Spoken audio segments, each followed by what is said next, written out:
Okay guys, so what we need to do after we're finished analyzing our visual images here is we kind of need to get started on moving to this full rhetorical essay. So you should have this document in front of you while we're going through this. I am not going to read all of this to you. That is your job. So I would like you to pause the video, stop, and I want you to just take a cursory read of this, read through breaking down the prompt, reading the prompt, okay, until you get to page 3. Then you can stop, but I want you to take a quick read of it and then come back once you're done. So I'm assuming that by now you have read the first 3 pages of this document entitled Preparing to Write a Rhetorical Analysis Essay. So the very first thing that we're really going to stress together is breaking down the prompt, which is something that I understand that you've been doing for a really long time.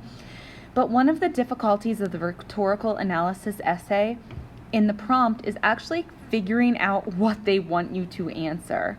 Okay, so we're always looking for, of course, the elements of Space Cat, right? We're looking at the speaker and the audience and the exigence and all of that wonderful stuff. But I'm also going to ask that we do something called the command and conquer. And this is going to make sense to you as we go through this document. The whole idea is we need to know what to do and we need to know how to attack it, right? So before even reading anything, it is so important that we analyze this prompt. So the first thing that we're going to do is we're going to identify something called the tag, the title, the author, and the genre in the prompt. Okay, so that's easy, but I'm going to have you actually annotate on the prompt. The next thing we're going to do is we're going to look for elements of exigence. So when we talk about exigence, this means that we're talking about the reason why they're writing something. So we're looking for information that's given to us in the prompt about this. This part about appositives and non-essential phrases, dependent clauses is what we call them. This is just the stuff that makes your sentences, or in this case, eventually your thesis statement, much more mature. Okay, so the whole purpose of looking for this context and looking for the exigence is so that we have more information to put into that sentence to make it more sophisticated. The third thing we're going to do is we're going to identify the command element. So what that means is we need to figure out what we're doing. We're going to find the word analyze in our prompt, or sometimes in a variant of analyze. So maybe it's asking us to identify or summarize or describe or explain. And then we're going to take that and we're going to underline analyze to the end of the sentence.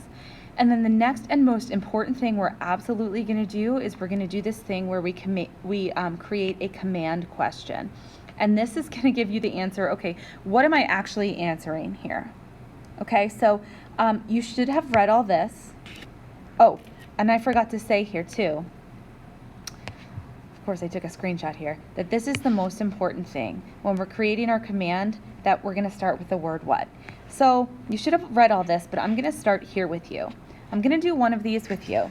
So here's a prompt that you might get. In the following letter, Abigail Adams writes to her son, John Quincy Adams, who is traveling abroad with his father, John Adams, a United States diplomat and later the country's second president. Read the letter carefully. Then, in a well-developed essay, analyze the rhetorical strategies that Adams uses to advise her son. Support your analysis with specific references to the text. Okay, so typically as a student, we get there and we're kind of like, okay, I kind of know what I'm supposed to do here, but I really am not 100% positive about what I'm supposed to be answering. So this is why I'm telling you, I want your first steps to be the following. The first thing we're going to examine is the tag. We're looking for the title. We're looking for the author. We're looking for the genre. Okay, now, of course, I'm going to start you off with one that actually doesn't have a title. let it go. A lot of things from that are primary resources like this don't end up having titles because it's just like this is just a letter that someone wrote or that Abigail Adams wrote. So we're going to go ahead and identify the other things. So here we go. We have Abigail Adams. So I'm going to go ahead and put an A over her for author. Then I'm looking at my genre. Okay, I know what my genre is. It's a letter. So I'm going to label it. Okay? The next thing that I am looking for is my audience. Okay, I'm going to label my audience. So let's see here. I'm going to pick a different color. You know how I like my colors. Okay, she is writing to her son, John Quincy Adams. So maybe I'm going to label that audience. Okay, and then what I'm looking for is exigence. So I'm going to go blue for my exigence. In this case, exigence is going to be any information about my author, any information about my audience, any information about something that's happening kind of in the world around us at this time. So what's important here, and I'm going to star this stuff, is to know that John Quincy Adams is traveling with his father, and to know that he is a diplomat at the time and that he is eventually going to become the president. That's exigence, so I'm labeling that with stars. Okay, now, this is the part where we start to make our conquer and our command. So the very first thing is I'm going to find the word analyze or a similar command word. So I'm looking at the bottom of my prompt now. Then, in a well-developed essay, analyze the rhetorical strategies Adams uses to advise her son. There it is. There's my analyze. So I'm going to take that and I'm going to underline that to the end of that sentence. That's what it's asking me to do. Now I'm going to start looking for my conquer. So what I'm looking for is the infinitive. An infinitive is when a word starts with to, or a phrase starts with to and then is followed by a verb.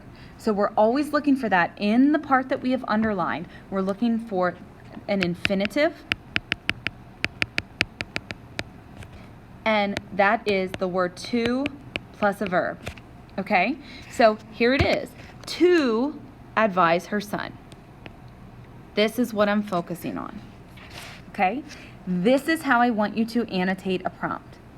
What we're going to do right now, though, is we're going to go through and we're going to say, okay, we're going to fill in our chart just for practice sake. So I'm going to go ahead and I'm going to say, okay, a title. Now, I don't actually have a title, but what I'm going to do is I'm going to kind of combine the genre and the audience, and I'm going to title it Letter to Her Son. Okay, I'm going to fill in my author. We know this. I'm going to fill in my genre, my speaker. Sometimes your speaker and your author are different. And of course, the audience is John Quincy Adams. Okay, I'm going to fill in my exigence here. So I'm going to write son is traveling abroad, that it's written to her son traveling abroad.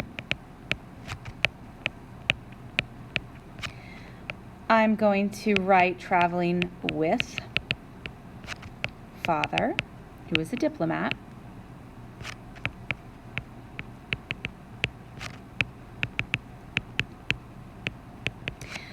I know it's going to be within those years somewhere, and I cheated a little bit, and I looked right at the beginning of the text, which you don't have yet, but you know, I'm just kind of using my resources here, and I know that it's 1780, so I'm going to put that in there too. I'm cheating.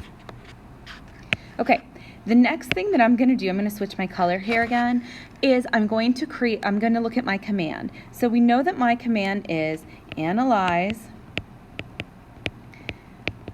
the rhetorical strategies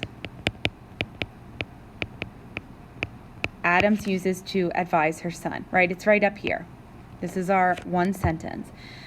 Here's the deal. I need to turn that into a question so that I, in fact, have something to write my thesis about. It helps us accomplish this main idea. So the first thing is I look at the command section with a double underline. It says to advise her son. And I need to ask myself, okay, what don't I know that is going to be reflected in the text, that I need to read the text to find out? And it always, always, always has to start with the word what. So if I look at this, I'm creating my conquer question, analyze the rhetorical strategies Adams uses to advise her son. My natural question, I'm looking at to advise her son, starts with what? What does Abigail Adams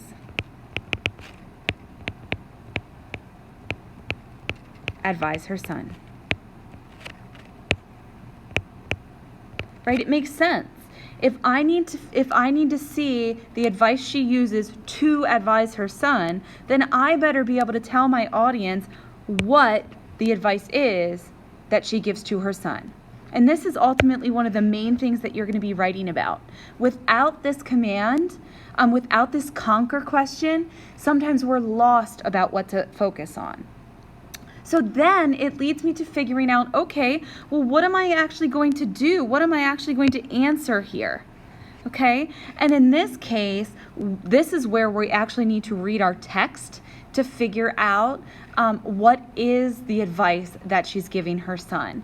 So later, we're going to come back after we read this, and we're going to fill in, like, what is the thing that she's telling her son about? What is she trying to persuade him about? And we'll fill in that our advice, and that becomes what we're writing about. Okay?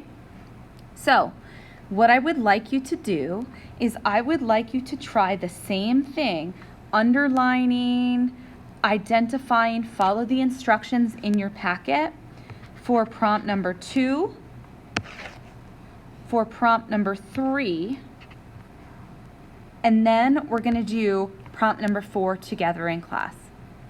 Okay? We're going to use this as a way to transitioning to thesis statements. So again, what you needed to do in this video, you should have read up to page 3, where you got to these charts.